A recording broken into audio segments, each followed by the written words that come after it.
our commitment to non-alignment, and this is where. So yeah, I want us to get to this part where she's talking about non-alignment and all of that, because I want you to hear the positions that these people have on global matters and foreign policy. Listen to this. Where we are concerned. All right, Emma, very briefly, please. If Russia is violating international law by waging a war against a sovereign state, Ukraine, in this instance, and this is the view that you hold as the DA, how do you characterize what Israel is doing against the people of Gaza and against UN installations in southern Lebanon? Absolutely. So the DA has been very clear from the beginning, and our position has been misrepresented in the run-up to the election for a variety of political means. We have condemned the violation of the protocols to the Geneva Convention by both parties to this war. We have condemned, of course, the killing of any innocent civilians. We have called on Israel we've called for an immediate ceasefire. We have condemned the what we consider to be illegal Israeli settlements on the West Bank. Is Russia violating international law, Emma Powell?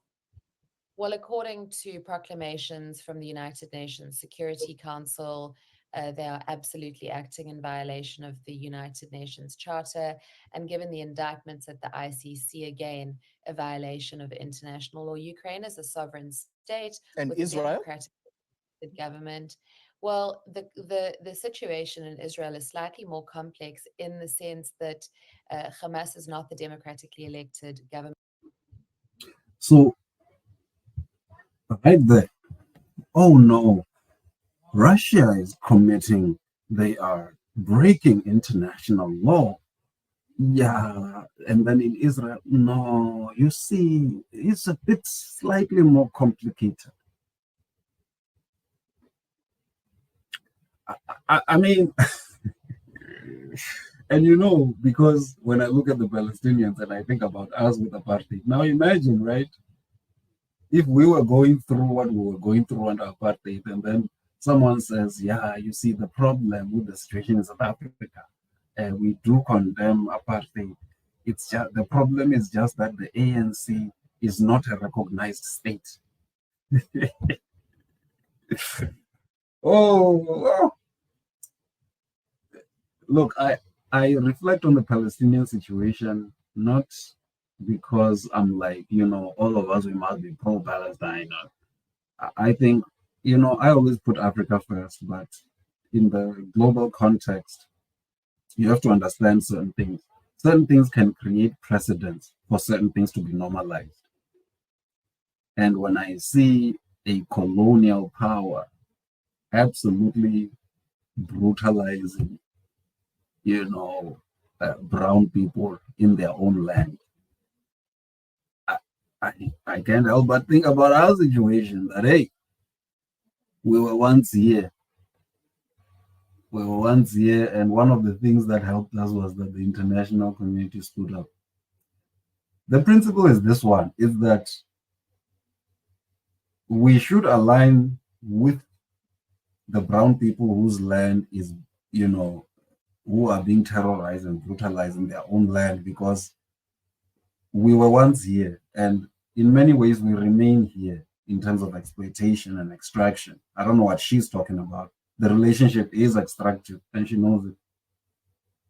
So we know that realistically, South Africa is not a very strong country. And if we somehow found ourselves in a situation that the Palestinians find themselves in, as Black people, especially in this country, you know that the only possible defense would be, we would hope that someone in the world will say something. Because we're not that strong, you know, economically and militarily, to stand up to, you know, all these powers in the West. You know, the historical colonizers of the world always stand together and back each other up in colonial activity. So we know for sure we would not have a voice in the West, but the people in the global South will relate. They will relate to us because we share this experience of being invaded and dispossessed. Let's listen to the representative of the Democratic Alliance. Of the people of Palestine. And so we have called for Israel to cease operations. We have called for a ceasefire, but it is not as simple as talking about two sovereign states. No, I'm talking in specific reference to UN installations.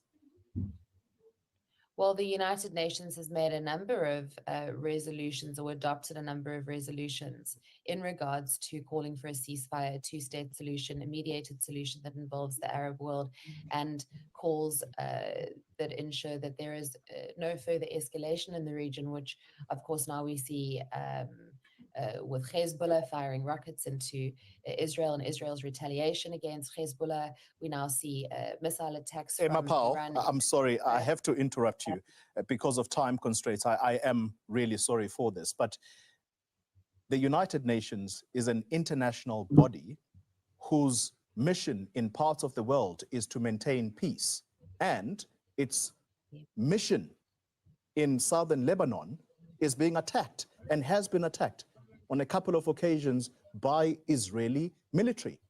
Is that not a violation of international law?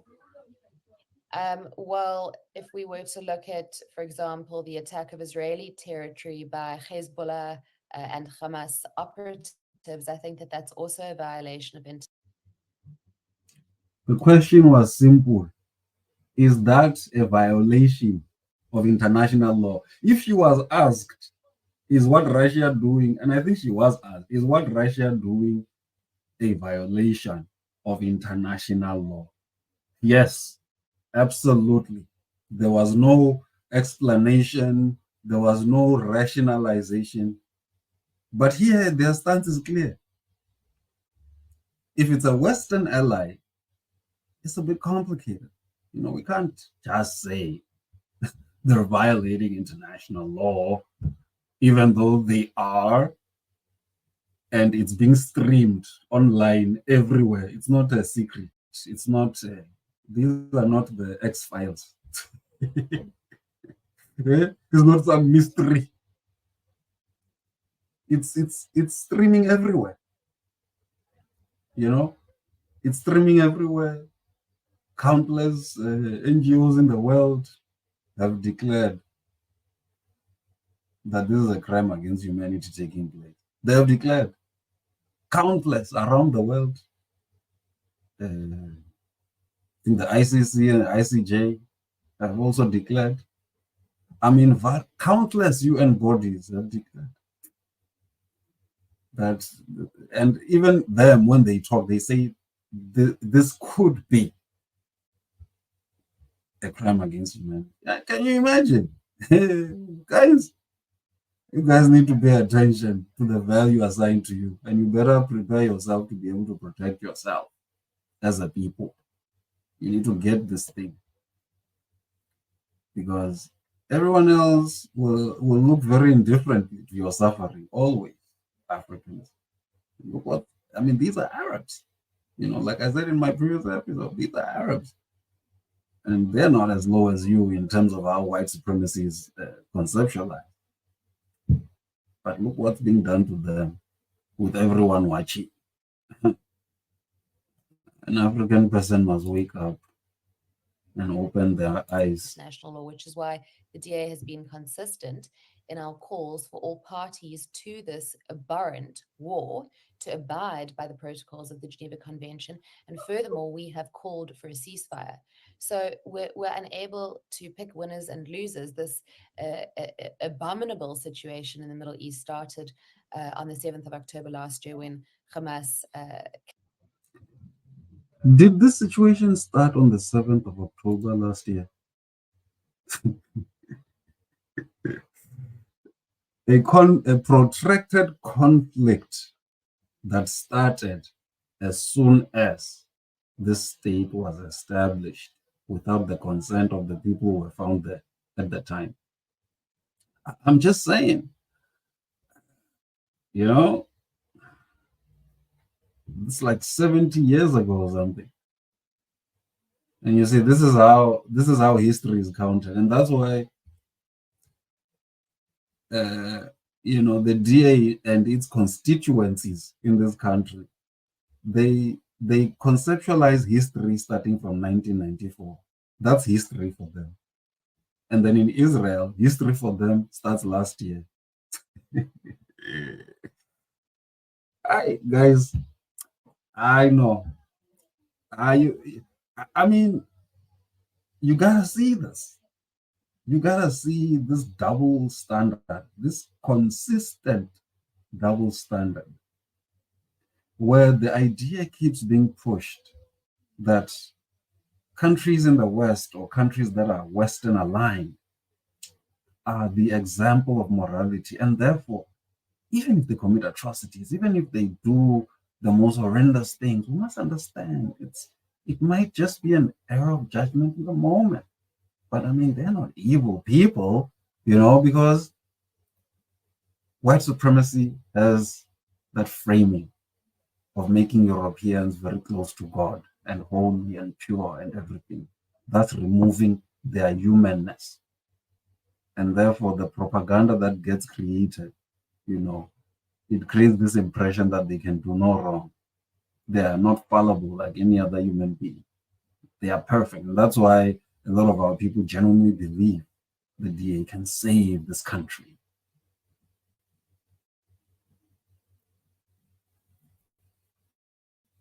Again, it won't land right on the ears of some, but it gotta be spoken. Killed over 1,200 innocent Israeli civilians and kidnapped over 200 civilians. So now you see how the narrative gets framed. No, you see, it's both sides. It's like apartheid South Africa, where, you know, when our people started to get into military action, now it was like, no, but, you know, these are terrorists, you know. But if you look at the history of the country, we had been fighting for centuries to free ourselves, starting with our kings. These were the invaders, but somehow they had some moral right to say, oh no, but you know, you are wrong. Yeah. The Europeans are dangerous. When it comes to narrative, storytelling, Europeans are dangerous. Makuwa, makuwa. Many of which are still being held hostage. And so we've called for a ceasefire, a mediated solution. We've condemned any violations of international law. We have condemned illegal Israeli settlements on the West Bank. We've called for democratic elections to be held and facilitated by the Arab world. All right. And so I don't think that it's necessarily as clear-cut as two sovereign states. Okay. But we have absolutely condemned the violations of international law. Hey, it's not so clear-cut, you know. Just not sure, man. We're just not sure. Africans wake up and realize, you know, what's going on. Hey, we need to realize what's going on. The value of life, human life, it seems to matter where you come from and what you look like. Yeah, that's all I'm gonna say, but I'm just saying Africans. Just thought I should share this with you. We'll go back to our series. I just thought I would take this brief detour just to show you a little bit of what's going on. Apparently, Vladimir Putin and the Russians are the most evil in the world. But I mean, you know, Netanyahu and his government, you know, we're not sure. I mean, you know, it's not so clear cut. Understand? It's not so clear cut.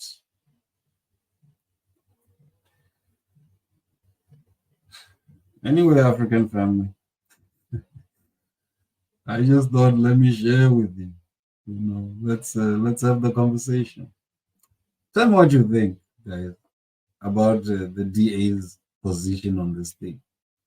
Like really, like just in this election campaign alone and post the election campaign, I have seen the DA flip enough times to see who they really are, like to really get to understand them. Like the fact that they were very vehement. We're never going to work with the ANC. The ANC are corrupt. They are the problem. Country, while they are saying that they are busy going the back doors there in the night. Eh? In the dark of the night, they are going there, you know, making deals. Shortly after the election, we hear there's this grand coalition between the ANC and the DA. I don't know why the DA members didn't feel betrayed, but man, hey, it is what it is. Politics. Anyway, brothers and sisters, thank you for your time.